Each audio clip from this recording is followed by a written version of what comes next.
June 6, 1944, 5 a.m., Crisbecq Battery, Normandy coast. Oberleutnant Walter Ohmsen gripped his binoculars, hands shaking just a little as he scanned the horizon. He tried to fix the scene in his mind, but he already knew he'd never forget it. High Command had promised the English Channel would protect them. Nobody was getting through. But now, in the dim grey before dawn, Ohmsen saw the truth. The Channel wasn't a barrier anymore. It was a highway. Ships, so many ships, stretched from one end of the world to the other, a dark, endless mass rolling straight toward them. Nearly 7,000 vessels.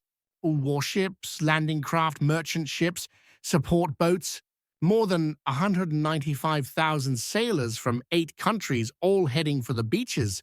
At 5:52 a.m., someone shouted the order, "Open fire!" 3 minutes later, Ohmsen's 210mm Czech-made Skoda cannons launched the first shells at the Armada. It felt pointless, like tossing pebbles at a tidal wave. His battery targeted the cruisers USS Tuscaloosa and USS Quincy, and the battleship USS Nevada. At 6:30 a.m., one of his shots hit the destroyer USS Corey, the only American destroyer lost that day. From his concrete perch above the battery, Ohmsen, just 32, became the first German officer to spot and fire on the Allies as they began their assault on Fortress Europe. But what he saw through his Zeiss rangefinder wasn't just an invasion fleet. It was proof, stark and undeniable, that all those Nazi speeches about Allied weakness were lies. The mathematics of defeat were coming at him, steady at 8 knots. Everything was different now. In just a few hours, German officers up and down Normandy would see for themselves a level of industrial power they'd never imagined. Their old ideas about the enemy would shatter. Hitler's thousand-year Reich had just started to fall apart. The night before had been uneasy. At Army Group B headquarters, 50 miles from the coast, Lieutenant General Hans Speidel, Chief of Staff to Field Marshal Erwin Rommel, kept getting more and more bad news. Rommel was away in Germany, celebrating his wife's birthday, convinced the weather would keep any invasion at bay. At 1:20 a.m., the 7th Army got word. Allied paratroopers were dropping all over Normandy. Over 13,000 men from the 82nd and 101st Airborne came down in Douglas C-47 Skytrains. General der Artillerie Erich Marx, running the 84th Corps from St. Lo, understood what this meant right away. He'd fought on the Eastern Front and lost a leg at Stalingrad. Combat had sharpened his instincts, but even Marx, one of the Wehrmacht's best, couldn't grasp the true scale of what was coming. The Germans had prepared for an invasion, sure. What they hadn't expected was to get buried under a mountain of Allied firepower. Vice Admiral Friedrich Rüger, naval advisor to Rommel since late 1943, had spent months checking the defenses. He was born into a Navy family, knew maritime operations better than anyone in France. He'd pushed for more mines, more obstacles, more guns, but later, in his memoir, he admitted, "We were preparing to fight the last war. They were bringing the next one." The German High Command fooled itself into thinking the Allies could field maybe 20 divisions, backed by 3,000 ships. They judged the enemy by their own limits. Scarcity, exhaustion, 5 years of war, grinding them down. So, as dawn broke on June 6th, German spotters from Cherbourg to Le Havre started sending in wild, unbelievable reports. Not hundreds of ships, thousands. This wasn't a raid or a feint. This was the biggest amphibious invasion in history. At WN-62, a strong point overlooking what the world would soon call Omaha Beach, Gerhard Heinrich Sau stared through his machine gun's firing slit at 5:45 a.m. He was just a 20-year-old farm boy from Mepsen, and he'd never seen the ocean before coming to Normandy. Now he didn't see any ocean at all, just steel. Ships everywhere. Big ones, small ones, squat landing craft, destroyers racing around like sheepdogs. The horizon was gone. He tried to count, but gave up after 100. There were thousands. All along the 50-mile front, German soldiers came to the same shocking realization. They weren't just outnumbered. They were being swept away by something far bigger. At 5:30 a.m., the naval bombardment began. The fleet brought 5 battleships, 20 cruisers, 65 destroyers, and 2 monitors to the fight. For the German defenders, this wasn't just another enemy. It was their first real taste of American industrial muscle. The USS Texas alone fired off 255 shells from her 14-inch guns in the first hour. Each shell weighed 1,400 pounds. That's 178 tons of high explosives from just one ship in 60 minutes, more than some entire German artillery regiments had in their reserves. Before a single Allied soldier even hit the sand, the Navy had already unleashed a storm. Around 50,000 shells from destroyers, 23,000 from cruisers, and 3,500 from battleships. Total firepower? About 130,000 tons of explosives. General d'Infanterie Gar Blumenritti, Chief of Staff to Commander-in-Chief West, put it simply, we had prepared to fight soldiers, and we found ourselves fighting factories. At 6 a.m., as shells kept tearing apart the Atlantic Wall, the Germans saw another side of Allied might. The sky filled with planes, not just a few, not even hundreds, but thousands. Allied air forces launched over 14,000 sorties just to support the landings, having already smashed any hope the Luftwaffe had at air supremacy. The Germans had maybe 300 operational planes in France. On D-Day, they managed 3 919 sorties. The Allies, they flew 40 and 274. For every German plane, there were 46 Allied aircraft. The numbers weren't just bad, they were ridiculous. Major Joseph Priller, in command of Jagdgeschwader 26, pulled off the only Luftwaffe attack on the beaches that morning. With just his wingman, Heinz Wundarczyk, he strafed Sword Beach once before ducking out, chased by swarms of Allied fighters. That moment, captured in countless accounts, was proof German air power was completely impotent. Still, despite this mountain of firepower, some German defenders thought they could hold. At Omaha Beach, the 352nd Infantry Division sat in strong positions dug in on bluffs with machine guns in concrete bunkers and overlapping fields of fire. The first waves of Americans from the 1st and 29th Divisions walked straight into hell. At 6:30 a.m., as soon as they landed, machine guns opened up from the resistance nests. Heinrich Söllmanning, on an MG-42 at Widerstandsnest 62, fired off more than 12,000 rounds that morning. His own testimony confirms it. He watched Americans drop by the dozens, then by the hundreds. The sea filled with bodies. The sand turned red. For a moment, it looked like the Atlantic Wall might actually hold. Then the destroyers arrived around 8 a.m., with Omaha Beach on the brink and General Omar Bradley considering evacuation. Something unexpected happened. American destroyers ignored the threat of grounding or mines and charged in, closing to within 1,000 yards of the beach, point blank for their naval guns. The USS McCook, USS Carmick, USS Doyle, and USS Frankfurt aimed their 5-inch guns at the German strongpoints. At that range, they couldn't miss. Naval records show this action broke the German defenses at Omaha. It was right then that German officers got it.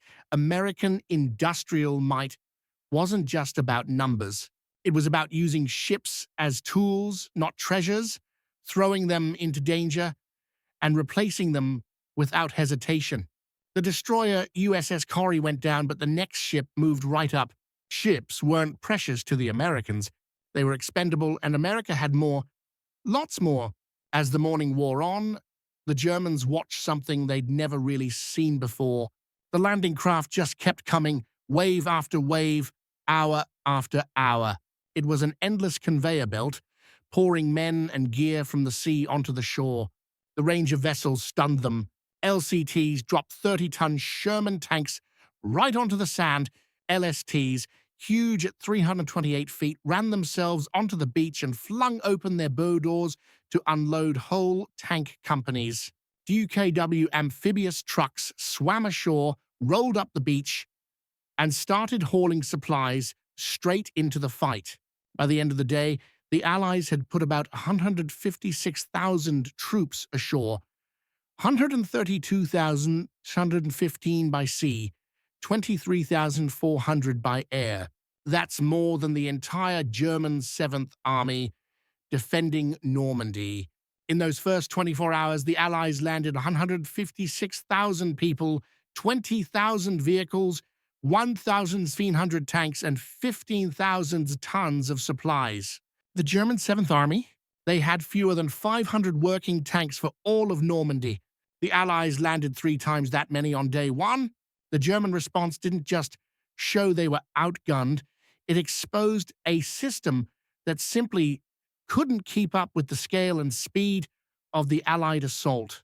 The famous panzer divisions that crushed France in 6 weeks back in 1940 just couldn't move in Normandy. Allied planes owned the skies, and the big naval guns pounded anything that tried to get close. The 21st Panzer Division was the only armored unit near enough to do something on D-Day, and they launched their counterattack. At 4 p.m., it took them 3 hours just to cover the 10 miles from Caen to the front. Instead of a sharp, devastating attack, all they managed was a grim parade of burning tanks and wrecked vehicles. When the survivors finally reached British lines near Sword Beach, they ran straight into naval gunfire. Forward, observers called in shells from HMS Warspite waiting 15 miles out at sea. Those 15-inch shells could punch through any tank armor in existence. Later, SS Standartenführer Kurt Meyer, who led the 25th SS Panzer Grenadier Regiment, wrote in his memoir, "The enemy's material superiority was so great that our own strength was swept away like a wave breaking on a rock." The next day, June 7th, German recon planes brought back photos that simply stunned the officers. The Allies weren't bothering to capture French ports. They were building new ones right out in the open sea. The Mulberry harbors were on a scale that German commanders could barely believe. They'd been made in Britain, shipped across the Channel, and dropped into place. 600,000 tons of concrete, 33 jetties, 10 miles of floating roadway, and 93 old ships sunk to form breakwaters. Within 2 weeks, those artificial ports were landing 9,000 tons of supplies a day, more than a lot of regular French ports could handle. The Germans had spent 4 years building the Atlantic Wall to protect the ports. The Allies just made ports unnecessary. All through June 1944, German commanders started to grasp just how badly they'd been fooled. The elaborate deception of Operation Fortitude had convinced them that Normandy was just a diversion, a feint. The real invasion, they believed, would hit at Pas-de-Calais, led by Patton's supposedly massive 1st U.S. Army Group, which didn't even exist. German reserves sat paralyzed, waiting for a landing that never came. General Leo Geyer von Schweppenberg, who led Panzer Group West, finally realized the truth when captured documents showed Patton was actually in Normandy, commanding the real Third Army. As June dragged into July, reports from German officers only grew more desperate. Field Marshal Gerd von Rundstedt, the commander in the West, got a call from Field Marshal Wilhelm Keitel at OKW demanding to know why the Allies hadn't been thrown back into the sea. Rundstedt's reply was blunt: "Make peace, you fools! What else can you do?" He got fired for saying that. Field Marshal Erwin Rommel met with Hitler on June 17th at Marchival, France, and laid out just how hopeless things had become. The Allies controlled the skies. German divisions were down to 30% of their strength, and they couldn't even move during daylight without being blown apart by the Navy. Hitler's answer? No retreat, no surrender, just fight to the last man. Rommel left that meeting convinced Germany was finished. A month later, he got caught up in the July 20th plot against Hitler and was forced to take his own life. Hans Speidel, Rommel's chief of staff, survived the war and later wrote, "We were not defeated by better soldiers or superior strategy. We were buried under an avalanche of material." The battle for Caen proved just how pointless German resistance had become. On July 7th, the RAF sent 467 heavy bombers over Caen in 40 minutes, dropping 2,500 tons of bombs, more firepower than the entire Luftwaffe had in France. The 12th SS Panzer Division, Hitlerjugend, went into Normandy with 20,540 men and 150 tanks. 6 weeks later, they had just 300 men and no tanks left, losing 8,000 soldiers in the Falaise Pocket alone. Then came Operation Cobra, the American breakout starting July 25th. It was the final proof of Allied dominance. 1,500 heavy bombers, 380 mediums, and 550 fighter bombers dropped 3,300 tons of bombs on just a tiny patch of ground, 6,000 by 2,200 yards. General Fritz Bayerlein, whose panzer division sat right under the bombardment, reported, "My division has been annihilated. We are not fighting an army. We are fighting an industrial complex." The Panzer Lehr Division rolled into Normandy with 190 tanks and 16,000 men. After Cobra, it just disappeared. Of 3,000 men caught in that bombardment, 1,000 died on the spot. Another 1,000 were wounded, and the rest were too shell-shocked to fight. Friendly fire in the operation took a heavy toll: 111 Americans killed, 490 wounded. Lieutenant General Leslie J. McNair, the highest-ranking U.S. officer killed in action in Europe, was among them. Even so, these losses didn't change how things turned out. The Falaise Pocket from August 12 to 21st, 1944, turned into a graveyard for German forces in Normandy. The numbers almost defy belief. Somewhere between 10,000 and 15,000 Germans killed. Another 40,000 to 50,000 captured. Just in the northern sector, 344 tanks and self-propelled guns destroyed, over 2,400 vehicles abandoned, 252 artillery pieces lost. Maybe 20,000 to 50,000 Germans managed to slip out of the trap, but they left as fragments, not real units. The German General Staff just couldn't wrap their heads around the scale. They thought they were fighting a war, but really it was an equation: industry versus industry. Production in 1944 made this painfully clear. Germany built 39,807 aircraft, peaked at 1,854 tanks a month in December, and rolled out 68,000 military trucks. Then look at the U.S. 96,000 aircraft, 29,000 tanks, 650,000 military trucks. And that's not counting the British, Canadians, or Soviets. Germany was up against the world's factories with a shrinking, bombed-out industrial base. Total U.S. wartime production: try 297,000 aircraft, 193,000 artillery pieces, 86,000 tanks, 2 million army trucks, and 41 billion rounds of ammunition. General Franz Halder, the former chief of staff, did the math after the war. By 1944, Allied war production outpaced Germany's 5-1. In some areas, like trucks, the ratio was 10-1. "We weren't defeated," he said. "We were mathematically eliminated." Surviving German officers left Normandy changed, shaken to their core. It wasn't just losing a battle, it was watching the whole Nazi worldview collapse. For young officers raised on Nazi ideals, the shock ran deep. They'd been told Americans were soft, pampered, couldn't fight. What they saw, instead, Americans with endless machines, radios for coordination, mountains of ammo for training, and confidence that came from knowing they'd never run out of support. The suicide rate among German officers soared. Losing is one thing. Having your entire belief system shattered is something else. And it wasn't just numbers. They saw a tech gap they couldn't bridge. Proximity fuses turned flak into lethal precision. Naval guns, guided by radar, hit targets miles inland with their first shot. OKW amphibious trucks solved logistics problems Germany hadn't even imagined. The Allies' specialty vehicles stunned them.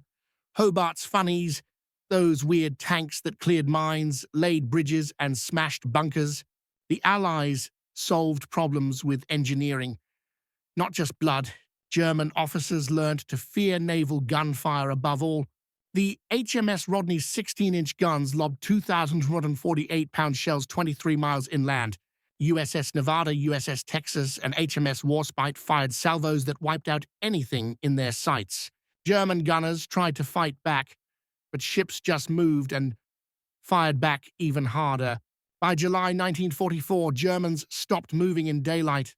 Allied fighter bombers, circling above and waiting for a call, could hit any target in minutes. The numbers from the skies hammered it home. 12,000 plus Allied aircraft in action, facing just 300 to 500 German planes. The Allies flew 5,000 to 8,000 sorties a day. Germans managed 50 to 100 when they could fly at all. The stats from Normandy tell the real story. Between June 6th and August 30th, 1944, 2,299 troops landed, 438,471 vehicles, 382,259 tons of supplies, over 480,000 Allied aircraft sorties. German losses: 240,000 dead, 200,000 captured, 2,200 tanks and assault guns gone, more than 40 divisions destroyed. A decade later, in 1954, surviving German officers met in Bonn to talk about Normandy. General Günther Blumentritt, who'd been chief of staff to both Rundstedt and Kluge, gave the keynote. "We learned in Normandy that war had changed forever. It wasn't armies fighting. It was entire economies. We counted divisions, they counted factories. We measured courage, they measured output. The image that still haunts me is American bulldozers pushing our wrecked tanks aside to clear the roads for their endless supply trucks. For the German officers who saw D-Day, there was no going back. They were changed for good. Hans Biedel became a NATO general, playing a big part in bringing West Germany into the Western Alliance. Lots of Normandy veterans turned into champions for European economic unity. They realized that only by working together could European countries stand a chance against the sheer industrial firepower of the United States. Field Marshal Albert Kessler, who led German troops in Italy, used to compare his experience there to Normandy. In Italy, he said, they could face the Allies on something like equal ground. Normandy was different. Out in the open, where the Allies could bring their full industrial strength, German forces vanished, erased almost. Fast forward to June 6, 1984, the 40th anniversary of D-Day. Walter Ohmsen came back to Crisbecq as an honored guest. He was 73 now, but once he was Oberleutnant Walter, standing at the same observation post where he first spotted the invasion fleet.